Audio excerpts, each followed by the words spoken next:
मेरा क्या रहता है ना कि मुझे एक टफ सब्जेक्ट पढ़ना पसंद है और एक इजी सब्जेक्ट पढ़ना पसंद है।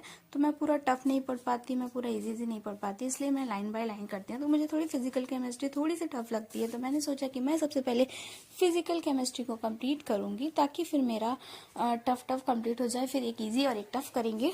तो इसके हमने सारे मतलब इस लेक्चर से, लेक्चर नंबर 6 से मैंने एनसीईआरटी कर ली थी, नोट्स कर लिए थे, पीवाईक्यू कर लिए थे, जितनी भी सारी चीज़ें थी मैंने उसे कंप्लीट कर लिया था और इजी से ये चैप्टर भी मेरा हो गया था।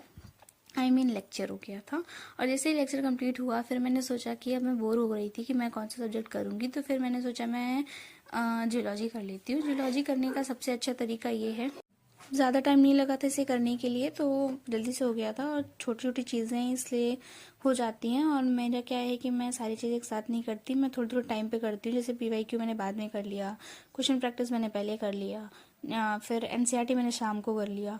तो इस तरीके से करके मैं थोड़ी थोड़ी चीज़ें करती हूँ और फिर मेरी सारी चीज़ें कंप्लीट भी हो जाती हैं। तो इस वजह से मेरे लिए ये करना बहुत ईजी होता है। नोट्स काफ़ी जल्दी मेरे रिवाइज हो गए थे, फिर कुछ इसमें चीज़ बचा।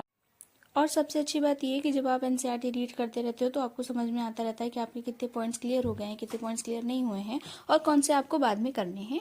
तो ये जैसे कि मैंने करूँगी, मैंने तो आज मैंने काफ़ी सारी चीज़ें कंप्लीट कर ली थी, जो कि फिजिक्स किया था, जियोलॉजी किया, बॉटनी किया, फिजिकल केमिस्ट्री किया। आज मेरा नहीं हो पाया कि ऑर्गेनिक केमिस्ट्री और इनऑर्गेनिक केमिस्ट्री मैंने बिल्कुल भी नहीं की थी।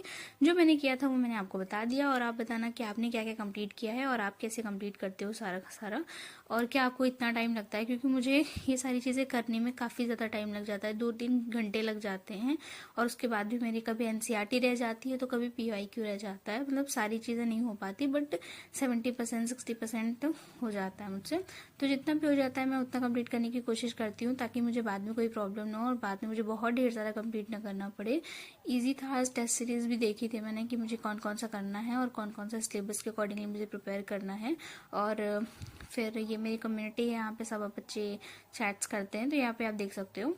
और फिर ये मतलब जितने भी बैचेस हैं या जो जो चीज़ें आपने ले रखी है, सारी चीज़ें बहुत अभी अच्छी तरह से मैं इस्तेमाल कर पा रही हूँ, क्योंकि पहले मेरे पास टाइम नहीं था, मेरे पास काफ़ी सारा टाइम बच रहा है, तो सारी चीज़ें हो जा रही थी। पहले मुझे लग रहा था कि मैं सिर्फ मतलब इतना लेक्चर लेने के बाद, लेक्चर ही लेते लेते बहुत टाइम बीत जाता है, 2-2 घंटे का लेक्चर रहता है, 3 सब्जेक्ट रहते हैं, 6 घंटे तो आपके ऐसे ही चले जाते हैं। फिर आप अगर उन 6 घंटे के नोट्स बना रहे हो तो वो 2 घंटे में टीचर के साथ सही से नहीं बन पाते, फिर उसके लिए और टाइम देना होता है, 2 घंटे मान के चलो एक्स्ट्रा, तो 8 घंटे